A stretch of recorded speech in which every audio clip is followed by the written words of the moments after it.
Secretário, o senhor trouxe os mitos do regime, política de remuneração de pessoal, aonde está lá a revisão geral anual não é vedada. É isso aqui, secretário, eu grifei. Está lá em verde, está em destaque.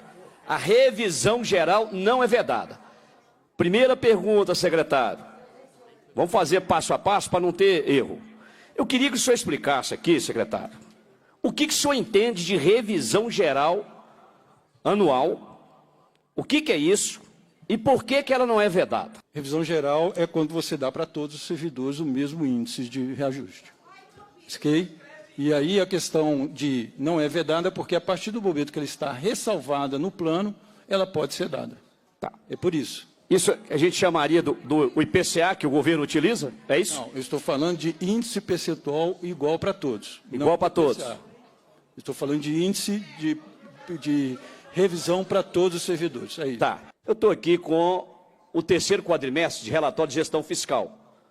Aqui fala, secretário, que a despesa corrente líquida em dezembro de 2022 era do comprometimento de 48,44. Se o senhor quiser, eu empresto a folha para o senhor. Isso é do governo, o governo que faz, 48,44. O limite prudencial é de 46,55.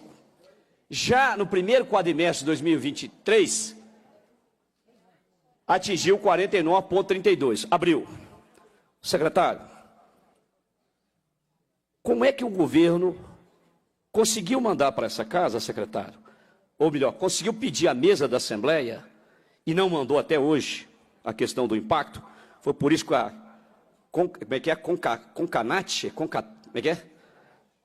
CONACAT ingressou com a ação judicial.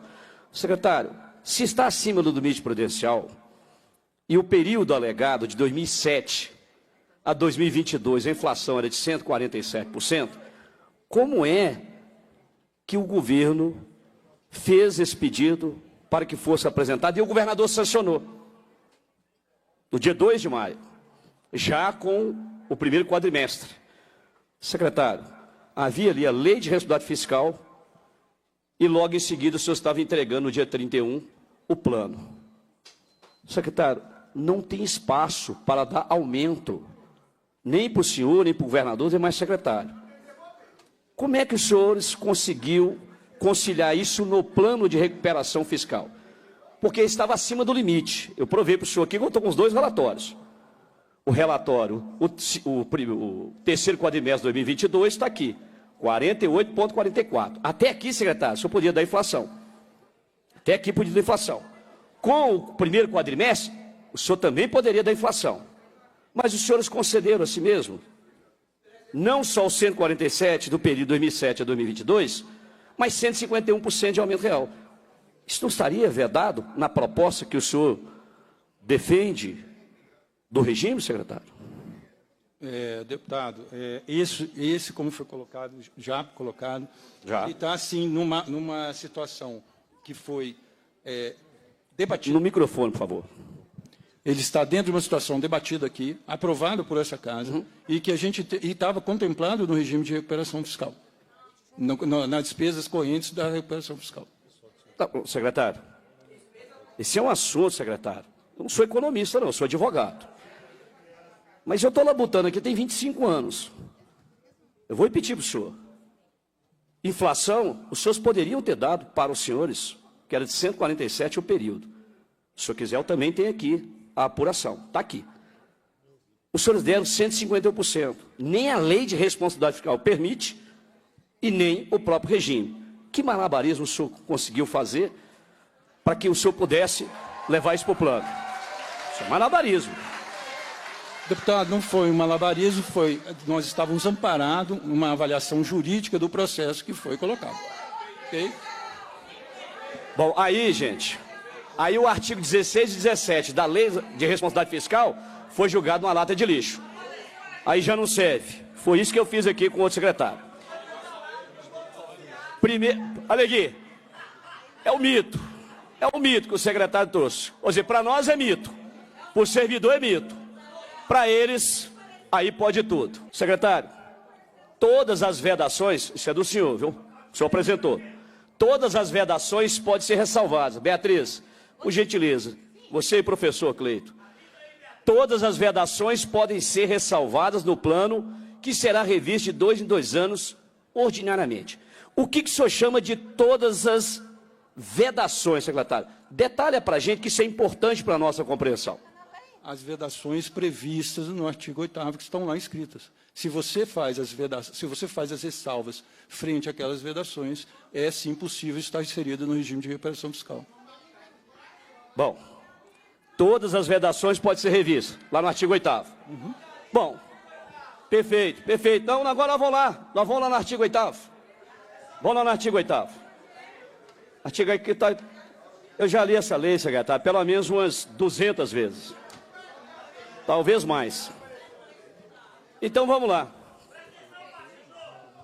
São vedados ao Estado durante a vigência do regime de recuperação fiscal a concessão a qualquer título de vantagem, aumento, reajuste, adequação de remuneração de membros do poder ou de órgão e servidores, empregados públicos e militares, exceto aqueles provenientes de sentença judicial com trânsito em julgado, ressalvado o disposto no inciso 10 do artigo 37 da Constituição da República.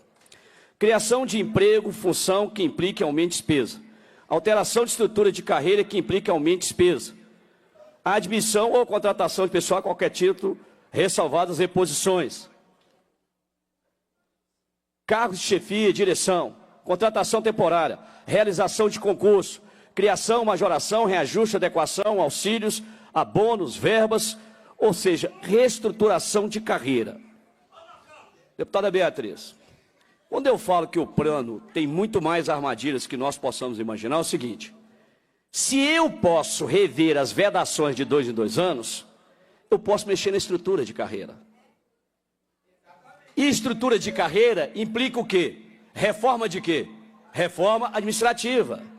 É aí que mora o perigo e as armadilhas, que muitas vezes eles vêm aqui, explicam uma parte, mas não explica a outra.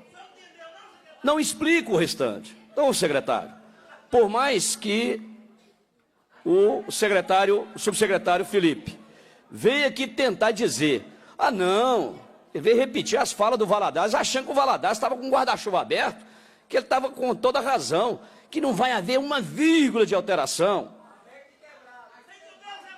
Presta bem atenção, se eu posso alterar a estrutura de carreira, se eu posso, porque são vedações e de 2 em 2 anos eu posso alterar, é só eu fazer uma compensação de outra forma. É isso que o plano fala. Então é maldade com os servidores. Então eu posso alterar a estrutura de carreira e eu posso trazer outra reforma. Eu já pedi à secretária de Planejamento e Gestão e pedi ao secretário Gustavo, durante a primeira fala, falou, secretária, por que a senhora não pede para tirar a PEC 57 e o PLC 48? Que é o que eles desmembraram da reforma da Previdência, votou a reforma, e porque, inclusive o deputado Dalmo, a gente muito atento, nós fizemos 48 horas de obstrução lá naquela reforma, o deputado fatiou, falou, não, peraí, aí é pesado demais, reforma administrativa e previdência de uma vez, fatiou. A PEC 57 e o PLC 48, um varre terço de Constituição, o outro de nível de estatuto. Está aí até hoje. Ela pode ser desarquivada. Então, daqui 2 anos, eu vou fazer outros termos. Porque aí eu posso mexer com o estatal de forma diferente, eu posso tratar de Codemig diferente, eu posso mexer com Copasa e eu posso mexer na carreira. Então, quando a gente fala que a gente estuda, Felipe, não me venha aqui dizer que servidor não sofrerá uma vírgula de prejuízo, porque aí é zombar da minha inteligência. Olha o que está acontecendo no estado do Rio de Janeiro. Nós tivemos aqui um servidor participando da última audiência pública, na Comissão de Educação, Ciência e Tecnologia. E isso aqui estava lotado. O que o servidor falou lá? Olha, aqui são 8 anos de perda inflacionária, 60%. Nós fizemos um cálculo simples, eu não sou matemático, mas eu aprendi com a minha professora de matemática alguma coisa. Nós teremos no mínimo uma perda inflacionária de 55%. E o pior, senhores servidores e senhoras servidoras, se lá na frente me aparecer um governador, por mais bonzinho que ele seja, ele jamais vai repor essa perda. Porque ele vai falar, não, isso aí não é meu, não. Eu não pago essa conta, não. Então nós estamos amargando. Então, esse ponto, deputado João Magalhães, esse ponto não dá para engolir. Não dá para engolir. Agora vamos na terceira, presidente. Eu já caminho para... Já concluo. A terceira. Secretário, eu sou lá, trouxe aqui, porque o regime de recuperação fiscal é necessário. Olha aqui a defesa técnica. Só esquece da política, né? Para alcançar o equilíbrio financeiro do Estado, primeira círcula de cima, continuar pagando o salário dos servidores em dia, como se fosse favor. Quitar os acordos da MN, depósito inicial. Aí o senhor colocou embaixo, fazer novos investimentos. Manter os investimentos em saúde, educação e segurança. Que investimento? Qual a origem da receita de novos investimentos? Quais são? Quais áreas? Estimativa de valores. Quando? O senhor está falando em investimento com um salário aqui, com a secretária de Planejamento, falou em desequilíbrio financeiro várias vezes. Você está falando em investimento? Para quem está abrindo mão de receita de mais 3 bilhões? Então, gente, vai investir como? Se o déficit previsto na LDO para o ano que vem é de 8,09 bilhões, e aqui ficou claramente, o próprio Felipe admitiu, se houver crescimento eu dou os 3%. E aí vem o Valadares e fala assim, não haverá uma vírgula de prejuízo. Fala assim, é que os deputados da Comissão de Administração, porque é tudo bobo. Eles não lêem projeto, eles não lêem a lei, eles não pegou a planilha, a apresentação, eles não fez questionamento, não sentou com a consultoria, fez nada. Eles estão ali só para fazer teatro, deve ter pensado assim, eu vou deixar aqui um recado para o deputado Gustavo Valadares, secretário de Exercício. Secretário, se o senhor quiser vir aqui fazer o debate, pode vir, mas lê. Lê a lei complementar 159, mas várias vezes, tá? Lê a apresentação que foi feita aqui no dia 24, lê o projeto, porque quando eu falei aqui para o secretário mais cedo, que as isenções fiscais eram os 3 primeiros anos, ele falou, não, deputado, só em 29, mas já está aqui no parecer dessa comissão, é nos 3 primeiros anos. Ah, não, mas já alterou, mas espera aí. Aí o governo está assessorado por quem? Cadê toda a estrutura governamental? Então, deputada Beatriz, professor Cleito, eu concluo, presidente, dizendo o seguinte, o plano é cheio de armadilhas. Quanto mais eu leio, mais prejuízo eu vejo. Agora, o que me deixa indignado, secretário, é porque o senhor foi lá no Rio de Janeiro e defendeu esse plano e lá agora está lá a bomba estourando na mão do governador Cláudio Castro. Sou eu não, eu tenho aqui a transcrição da fala dele e tem entrevista dele. O do Rio Grande do Sul está pedindo a União bater na mesma porta. E é o mesmo plano que o senhor defendeu lá. O senhor vem aqui tentando defender o plano de qualquer jeito, sabendo que não vai dar certo. Sabendo que é o abismo que o senhor vai julgar. E aí, os deputados vão chancelar. Eu encerro a minha contribuição, presidente, dizendo o seguinte, dizendo ao secretário, primeiro, que esse projeto deveria parar aqui, aguardar, ele deveria aguardar, nós vamos aguardar quinta-feira, pelo menos na quinta-feira, o presidente desta casa, que está imbuído com esse sentimento, porque há cerca de 20 dias atrás o presidente Tadeu Martins Leite, lembra? Martins Leite, deu uma entrevista na primeira manifestação lá do governo e falou assim, olha, o plano é pior do que imaginamos, não há solução. E a solução, secretário, não será por esse tecnicismo que o senhor Felipe, que é secretário de Planejamento, que é do Gustavo Valadares, eu não vou falar em tecnicismo porque até agora ele não leu. Ele não leu o plano, ele precisa ler o plano.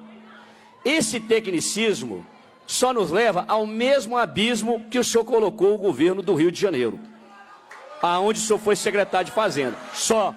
A solução, secretário, pelo menos o senhor, e aqui eu tenho que fazer um reparo, pelo menos o secretário teve humildade de vir aqui e dizer, falou, olha, realmente se tiver outro caminho, nós estamos abertos ao diálogo, realmente a política, porque é a política, secretário.